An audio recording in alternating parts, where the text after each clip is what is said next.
Greetings from the road. This is Freighter Jim, Burke, Virginia. Taco Tuesday afternoon. We got Popeye, Model T touring, going to Albuquerque, New Mexico. Waited in the parking lot here about 2 hours for the rollback driver. He's going to lay it on the ground. You'll notice my position of my rig, which is uphill. All vehicles are winched on and off the trailer. So he's going to lay that on the ground. I'm going to winch it on the trailer. I'll be here probably 45 minutes from the time he puts it on the ground. It takes me that long to tie it down.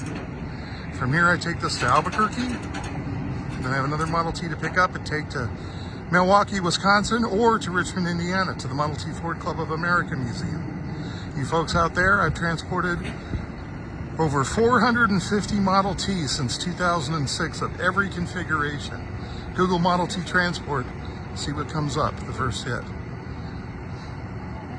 Give me a call, 260-804-6695. Remember, drive safe, arrive alive. This is Freighter Jim in Burke, Virginia on a Tuesday afternoon where it's really sunny and kind of warm. Have a good week.